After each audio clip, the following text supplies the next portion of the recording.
Skip tweeted this. Well, I guess it worked for number 2 to quit on the Spurs last season, complaining of what Spurs doctors decided was no more than a thigh bruise. He wound up in the East playing against a hobbled, sick Embiid and an overrated Giannis. Crime pays. Well, CJ McCollum came to Kawhi's defense tweeting this. Give it a rest, Skip. Get some sleep, man. Klaw is a monster. Get that hate out your heart. So, Skip, what is your response to CJ? You know, my first response is that I was surprised that CJ isn't still in hiding after his disappearing in all those fourth quarters of all those games. Well, I'm just saying, you realize CJ, I called him out on the show. Maybe that's why he's responding. But in the fourth quarters against Golden State, he went 1 for 10 as they blew leads of 17, 18, and 17. That's 1 for 10 from 3, and he went 1 for 5 from the free throw line. But that's neither here nor there. Okay. Now, when it comes to me, CJ has no idea what he is talking about. I'm going to reiterate for all of our viewers out there who are coming late to this story.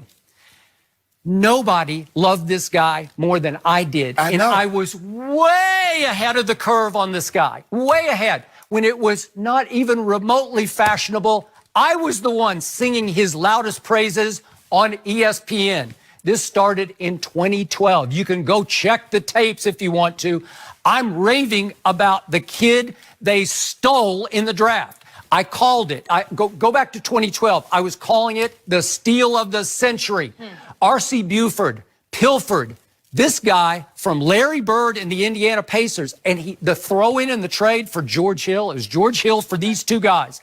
Davis Bertans, who much of the year this year led the NBA in three-point shooting and averaged 22 minutes a game for my Spurs. So is that not a steal? And the guy I saw early on, the young number 2, was in a shell. He had no confidence. He had no real faith in his basketball ability on offense. He was all defense at San Diego State.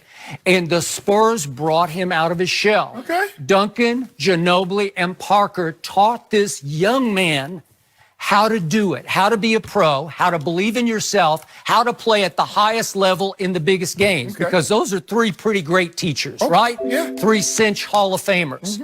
So what started happening?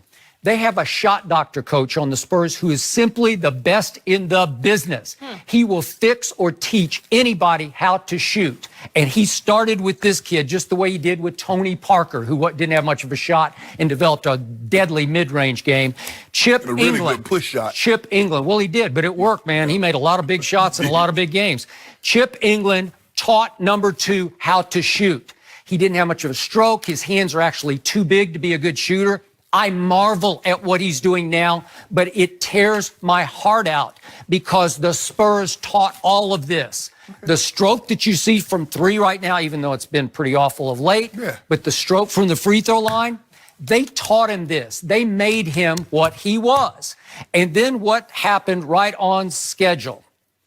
What happened was that in 2018, but let's go back to 2017, all of a sudden, Greg Popovich decided you are ready to take over this team. I am screaming his praises on this show in this seat.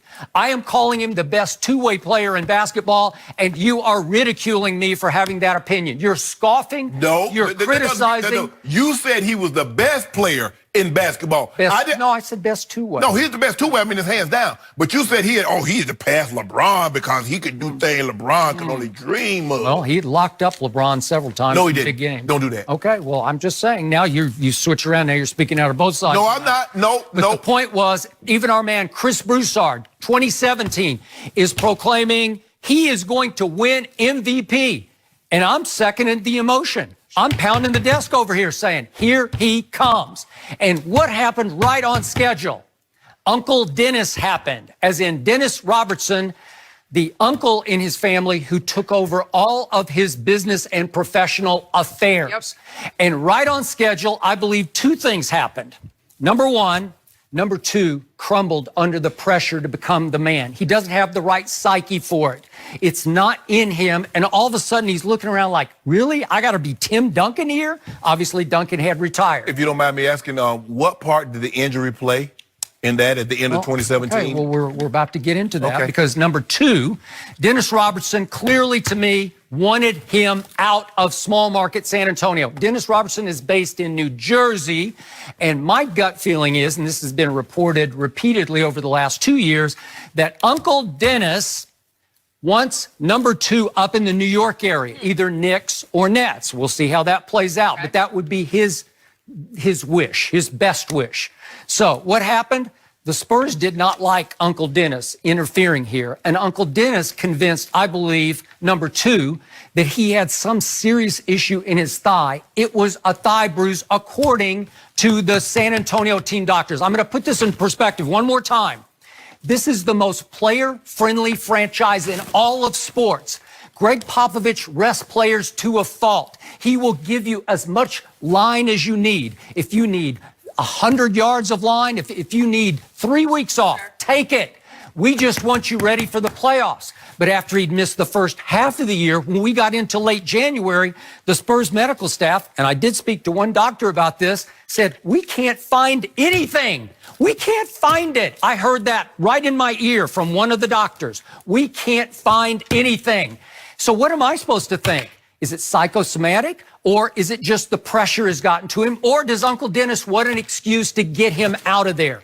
You realize this has never happened in the history of the San Antonio Spurs. They've never had a player go south. Go back and look at their history in this regime. Find one for me.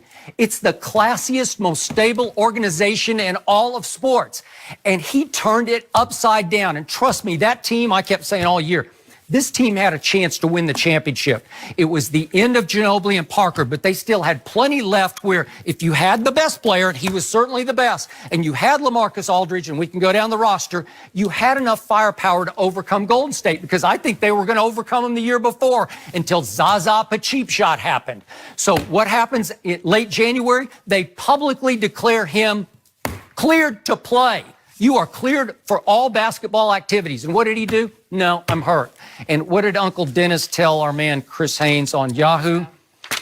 Uncle Dennis yesterday, Dennis Robertson, said to Chris, I think it just became a lack of trust. They didn't believe Kawhi couldn't play, and that caused a lack of trust in us, and then us not believing in them. Anytime a player says he's not capable of playing, you should believe him. Sometimes you get these team doctors telling you what you can and cannot do, and I won't say his name, was just in too much pain to get out there. Baloney. I'm just calling baloney on him because that medical staff, if they thought he was hurt, they wouldn't do this. So it's not hate in my heart. It's just that he betrayed my organization. He betrayed them. He missed 73 games, and finally they called him. 82. They called him on the carpet. This is all the way into deep March. Tony Parker, Ginobili, called him on the carpet in a players-only team meeting in the locker room. How'd that work out for him? Yeah, well, it didn't work out well, I guess, because 2 cinch Hall of Famers said, hey, man, we just need to know, are you with us or not? Not. And he said, I don't know, man. I don't know what he said. He probably just grunted and didn't say much of anything. Not. Yeah. Skip, you look. You love movies, and you just brought it up the other day. You watch Rounders. And Teddy KGB in the final scenes in which Mike, Matt Damon's character, he flops the nuts in the poker turn, which he got the best hand and he can't be beat now. Okay. And on the river, it came an ace. And Teddy KGB said, all your effing dreams just goes down the drain. And that's what you saw on Saturday night. All your hopes and dreams of the Spurs going back to the NBA Finals. Okay. Down the drain. So the reason I called it in the end of my tweet that crime, quote unquote, it wasn't no it's crime. Basketball crime. That's what took place against the classiest organization in sports. And it would be like this, and I know CJ won't be able to get this through his head, but what if, I know this is going to seem outrageously out there, what if Damian Lillard, for whatever reason, he just wanted out of Portland starting next year? He decided, I can't win with CJ. Maybe he thinks CJ won't come up clutch enough for me to give me enough help in fourth quarters. What if he just suddenly had some mysterious injury and he said, I don't know, man, I just can't play. Right. What if he dogged it for the whole year? What if he just said, I'm out because I need out of Portland? What if it got so bad that they finally said, I guess we have to trade him because he just won't play for us anymore? How would CJ going forward feel about about that? Would he be able to get the quote unquote hate out of his heart? Yeah, No. I'm always going to take. I'm always going to take the word of a player because this is what I'm looking at. I'm looking at Game 5. They're down 14 points. Yeah. Let's go back. You're down 0-2. You're struggling, and Kawhi's laboring in Game 3. That's a perfect opportunity for him to quit, but he didn't do that. In Game 5, they're down 14 points. Why was he laboring? Why was he limping? Hold on, Skip. Hold on. He wasn't hurt. Skip, I just gave you the floor. I just want the floor right now. Just give me a couple of minutes. Just give me that. That was an opportunity for him to quit. Down 15 in the third quarter. He had every opportunity to quit, and he said no. Skip, I know what it's like. And see, when I told you when this happened, I say Kawhi has an implosive personality. But what that means is he won't say anything. He'll go and you'll keep pushing and you'll keep pushing him. I say when he explodes, he's going. I say he's done with this. Done. I know that type of personality. And I also know being a professional athlete, when a doctor tells you you should be able to do something. This is my body. I get it that you went to the best medical schools in the country and you can give me a prognosis. But you can only give me a prognosis of what you think. I'm telling you what I know. I'm telling you what I feel. Kawhi said, I'm not right. And you should have took him at his word. Because what did Skip? It was going to go south anyway. It just wasn't going to work. There was no word or not word. It went south when Greg Popovich pushed Tony Parker and Manu Ginobili to have the meeting. It went south when Tony... I'm not sure he did, but go ahead. I don't know that for a fact. When Tony Parker opened his big mouth and talked about, I had an injury that was 100 times worse, that started it. Was it not 100 times worse? Tony Parker ruptured his quadriceps. Okay. Ruptured it. Yes. It tore in two in a playoff game against Memphis the previous year. Did. He rushed back, and it curtailed the end of his career because he fought back to play that year way too prematurely, and he's still feeling the effects of it. Skip, let me tell you how... He fought back. The other guy wouldn't fight at all. But hold on. If we're family, if we're a team, my brother can never speak out against me. My sister could never speak out against me. Okay, but and they Tony had Parker decided at that point they weren't a team. Okay, right? when Kawhi said, okay, since that's how we doing it. Well, that was the end of it. Okay, he was out the door. There you go. Yeah. So with that being said, Skip, and everybody's seeing it right now, it's hard. What you think, R.C. Buford? Looking at what he got in return, because you're never going to get that value. What do you think Greg Popovich, because there's no question in my mind, that guy right there on the Spurs, they're playing the Golden State Warriors in the Western Conference Finals. Well, why not? Yeah. They're pretty good anyway. They came with one crazy shot from Jamal at the end of the Denver game, right? And you know Jamal what, Murray? Skip? In the Teddy KGB, all your hopes down the drain. It's over for you, the broccoli Spurs. He lost. He lost what? Teddy lost. That's what I'm saying. Yeah. But my thing, you lost. Thank you. You lost. All your hopes and dreams are going down the drain, Skip, and you watching it. Here's what makes me the sickest. This is where crime pays. All of a sudden, it feels meant to be because a lot of times the playoffs get dictated by circumstance. Yeah. What's happening to the team that loses? You agreed with me all year. Joel Embiid is the real monster in the East. When he's right, when he's not sick or hurt, he's the best player in the East. You cannot tell me if he had been 100% right against Toronto that Philly wouldn't have won because they almost won anyway without him, and he was sick or hurt half the games, right? Sure. Okay, so that's like meant to be. That's like good luck to somebody who doesn't deserve it. And then Giannis is he's just overrated. So I nailed it in my tweet. A hobbled, sick Embiid, and you got an overrated Giannis. I was astounded by how handicapped Giannis is when he can't just get to the rim. He's got no game. You watch the ball, you Skip. Yeah. But why can't hold on? This is what I'm being puzzled by this. Skip tells me that the Spurs is the classiest organization in all of basketball. Sure. They tell me that the doctors are the most cautious in all of basketball. Why can't you wish Kawhi good health and a great job? He did that. Hold on.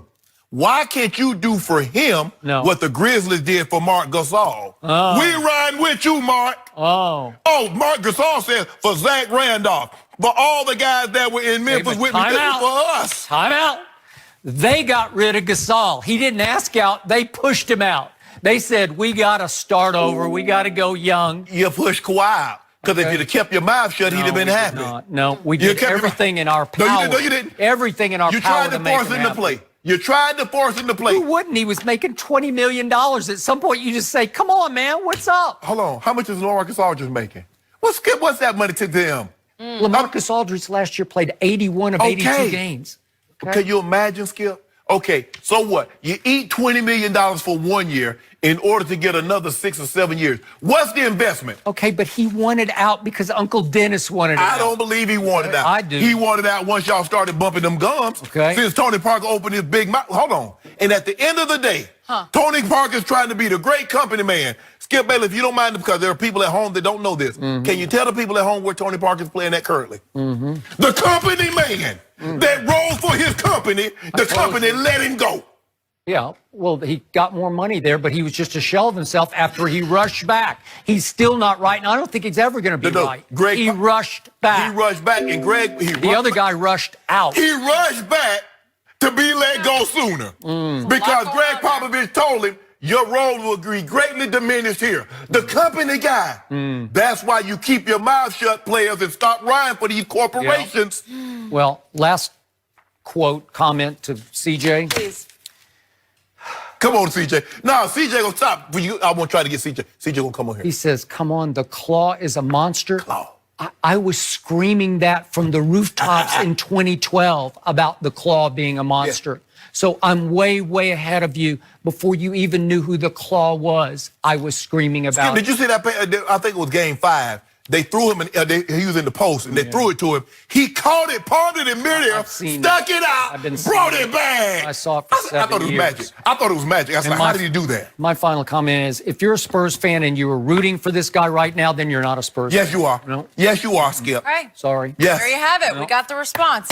We needed to hear it. We're going to stay talking about Kawhi, though. You're stuck with him all day. Skip, you gave him the right name, number 2, because he's the He is the king of the North right now, but hey, could he leave for LA this summer? Good question. Oh, you hoping. Good now you hoping. Good question. Now you hoping.